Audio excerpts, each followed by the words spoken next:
I called Donald Trump a wannabe dictator. It's because he is. It's because he is. Maybe it's time for us to be a little more fierce. Because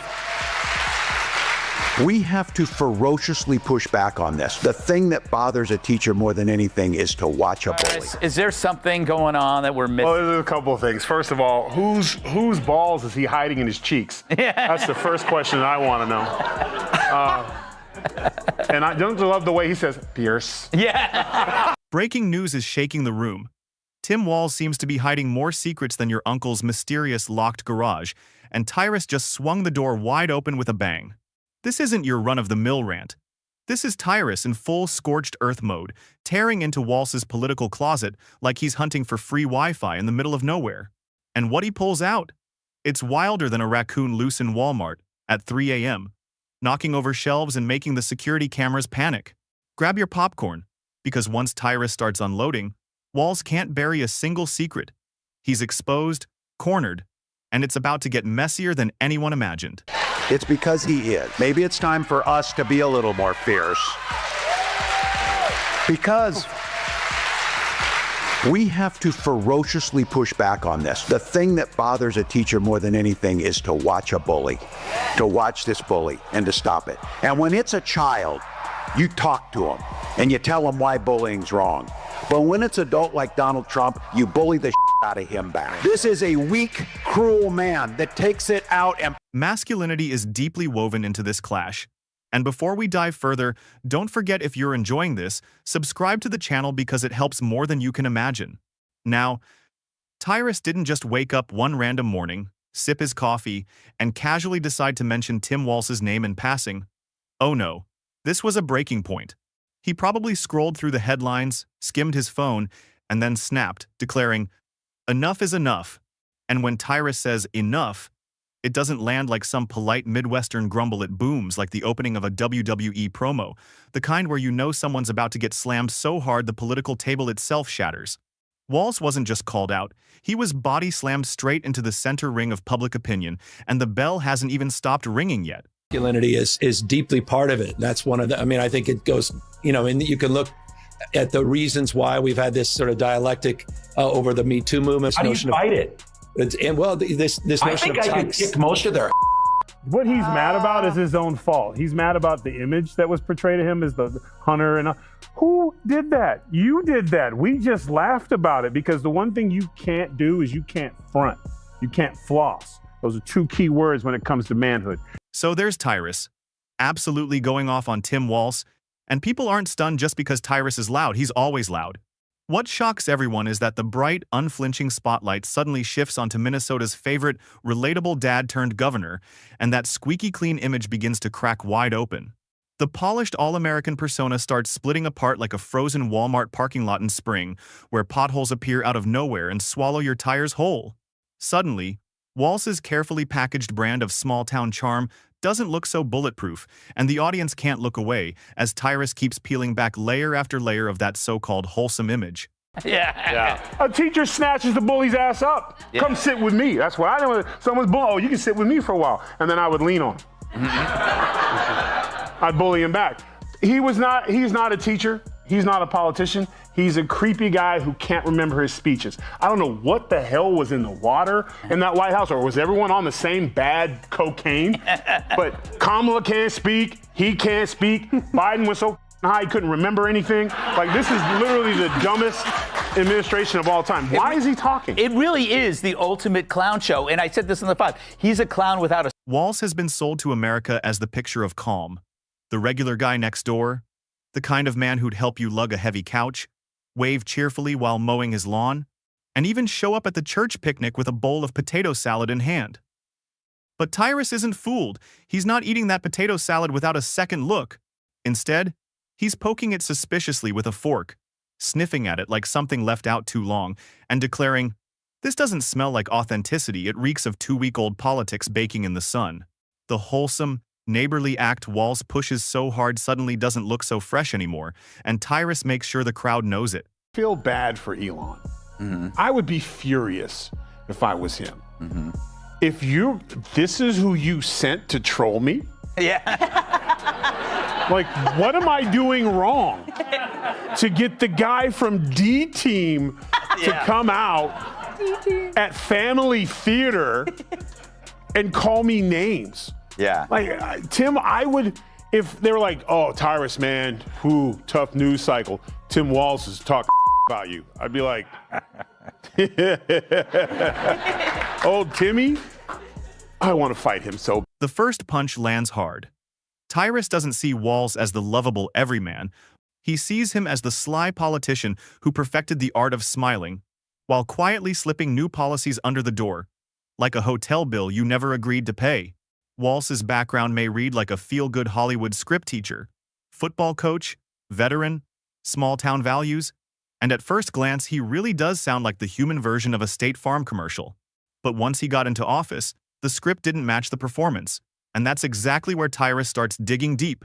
People can't stand when politicians say one thing and do another, and Walz has gaps wider than a Minnesota pothole in January. Tyrus doesn't bring binders of statistics. He uses the blunt force of comedy, dragging out Walz's contradictions, pointing to the COVID lockdowns that left people buying booze at gas stations while church doors stayed locked, and piling on with every inconsistency Walz has collected like Pokemon cards over the years. My tweets, my DMs, like just one arm, and I just want to slap the. He's so weak. He brings nothing. If you were gonna go after someone, man to man, hit him with a fact. Hit him with something real. Yes. You don't have anything. And here's the cold part. If Elon called him up and said, "Hey Tim, you want a job?" he would take it, because that's what spineless. He would, and when he was questioned, he was like, I was just holding him in account. You know, I respect him, and I'm so happy to be working for X. He is the worst player on their team, and they don't mind sending him out because They're trying to get him off the table. Yeah. They're putting him out early so he can't be a factor later. One moment Walz is proudly pro this. The next he's cautiously anti that. Shifting positions faster than the wind changes direction, and if you think Tyrus is going to let that slide, you're dead wrong. He doesn't just call it flip-flopping. He paints it like Walz is auditioning for Cirque du Soleil with the number of political backflips he's done just to stay comfortable. If Walz ever left politics, he could probably join an acrobatics troupe and still stick the landing every single time. Tyrus skewers the absurdity, comparing it to a politician who insists they shop at Target, but shows up chauffeured in a black SUV worth more than your mortgage. It's hypocrisy. So massive you could drive the entire Minnesota Vikings offensive line through it and still, I have room for the mascot. And here's where it gets juicier. Tyrus isn't just mocking policies, he's tearing apart the performance itself, exposing Walz's political act as a spectacle that fools the crowd but leaves the truth hiding in plain sight. Rachel Levine, look, he has a sports coat and a zip-up sweater underneath. No man wears that. I may have done that in the past. Yes. I You've won't done that now, many Tyrus. No, and one day somebody's going to explain what a corporate income tax is to these people. It's not paid by this. It's not paid by the corporation. It's not like a building that goes, I've got to pay taxes. It's the workers. Politics today isn't just about substance, it's all performance. And Walz knows how to play the part with the right tone, the right look, and the perfect vibe. But Tyrus sees straight through it and calls it smoke and mirrors. He compares Walz's act to a magician at a kid's birthday party. Everyone else gasps in amazement, but Tyrus is the guy in the back yelling, "It's up his sleeve." Once he points out the trick, you can't unsee it. And suddenly Walz's ordinary guy brand looks less authentic and more like an Instagram filter slapped on to hide the flaws. The pandemic was one example. Gyms were locked down while liquor stores thrived, but the real test came after George Floyd's death, when chaos consumed the streets and people were desperate for leadership. Instead, Walz delivered hesitation and confusion, standing there like someone holding a garden hose at a 5-alarm fire, hoping the wind might change direction, and Tyrus makes sure nobody forgets it. No, That's a big red flag. Whenever you meet someone and they have to give you their resume, Yeah, and then as soon as they talk, you're like, that's why you gave me your resume. Yeah, because it doesn't speak for itself. You suck. Yeah. It's like when people have their PhD on their Twitter handle. It's like, you know, this person's completely bonkers. And their pronouns. Yes. Are you mad, though, Tyrus, that, like, beards have been kind of co-opted by beta males like Tyler? No, because Watch what you say. it's like all. Wait, hold on. Watch what I say. I will around, stick my hand up your back, and make you my puppet for the rest. This is where Tyrus unleashes peak sarcasm, because he doesn't just say Walz failed, he paints it like a sitcom gone completely wrong. Imagine your neighbor promising to fix the broken fence. But instead, he shows up with nothing but duct tape and a shrug that's the exact image Tyrus wants stuck in your mind. By the time he's finished, Walz isn't just a politician with a few mistakes. He's a full-blown walking contradiction, wrapped in a cardigan of fake folksy charm, trying to cover up the policies duct-taped underneath. And what makes it hit even harder is the way Tyrus delivers it. He doesn't sound like some stiff political analyst buried in paperwork. He sounds like your blunt uncle at Thanksgiving, finally saying what everyone else is too polite to admit about the dry turkey. Walz loves rolling out big promises. Free this, expanded that, opportunity for all, painting Minnesota as a kind of Nordic paradise, where lakes sparkle, loons sing, and healthcare covers every living thing, even goldfish. But when it comes to execution, it often looks more like a middle school group project, where nobody did their part. And Tyrus leaves the audience roaring at the irony. I think I would have won. Susie would say I would have won Pennsylvania easily anyway, even if the governor ran, the real governor, not the governor from Minnesota, he's a sick puppy, that guy. That poor guy, I feel sorry for him. But they made a big... This is where Tyrus really finds his rhythm, tearing into how Walz talks like the heroic lead in a Hallmark movie, but governs like someone who skipped the script and just started ad-libbing on stage. It's the political version of karaoke, you know the lyrics, but by the second verse you're mumbling and praying nobody notices. Take taxes, for example. Walz loves to brand himself as the champion of working families, yet those same families suddenly find bigger tax bills landing in their mailboxes like an unwanted surprise. But Tyrus doesn't bore people with numbers and charts. He makes it vivid, painting Walz as the guy sneaking into your living room at night, rummaging through couch cushions for spare change, then proudly announcing he's funding the future. The reality, though, is brutal.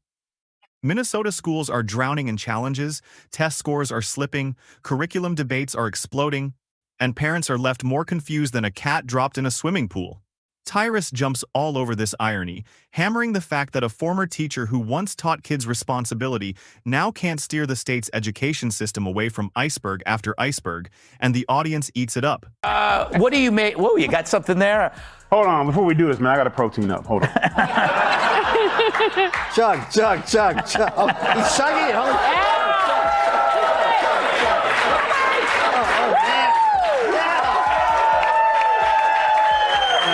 I need more protein, Gutfeld. I got my protein pudding, my protein shakes, jerky if you piss me off, but this ain't enough protein for this segment, Greg. I gotta old school this story here.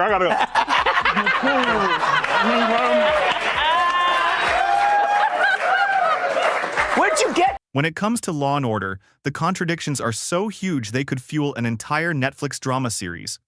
Walz plays the empathetic leader, preaching justice, fairness, and reform, but then bam, chaos erupts in the streets, businesses are boarded up, and leaders scramble with no clear plan in sight.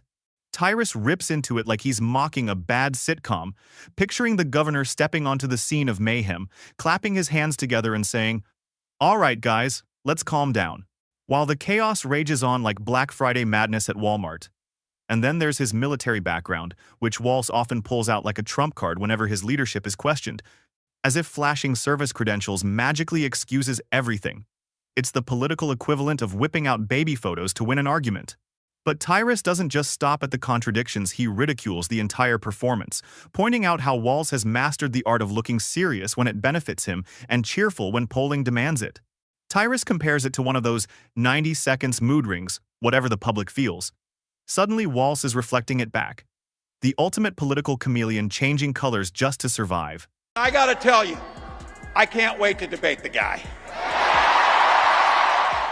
That is, if he's willing to get off the couch and show up. So, you see what I did there? I gotta tell you, pointing out just an observation of mine that I made. I just have to say it. You know it, you feel it. These guys are creepy, and yes, just Former VP nominee Tim Walz becomes pure comedy gold in Tyrus's hands, painted as the kind of guy who literally rehearses empathy in the bathroom mirror. Should I tilt my head 30 degrees or 45? Does this frown look sincere enough?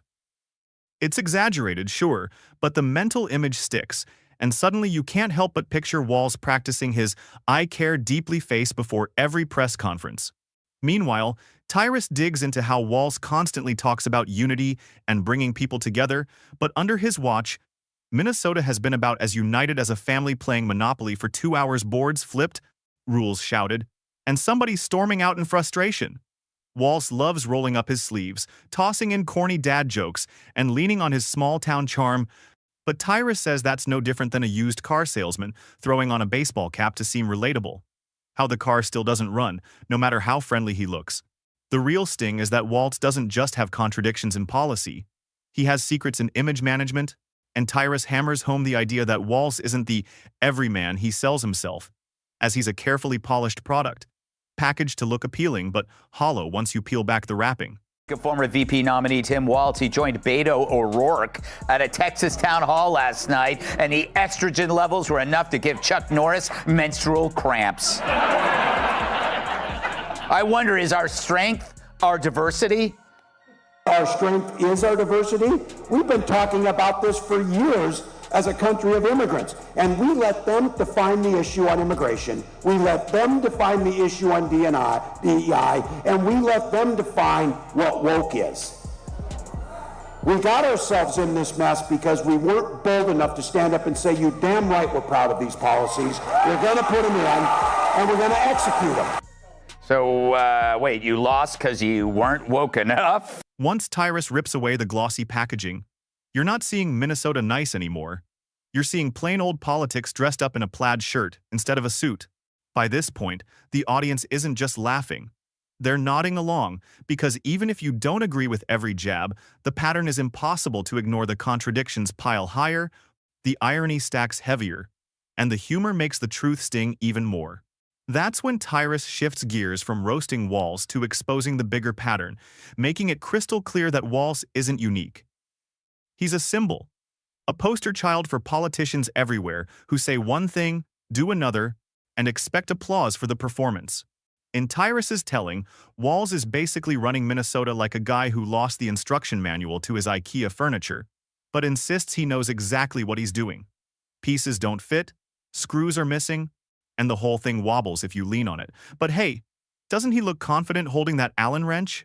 By the time Tyrus finishes his second wave of attacks, Walz's polished image looks less like a trusted leader and more like a flimsy stage prop in a political play, and the audience is hooked, because once someone starts pulling back the curtain, you can't look away.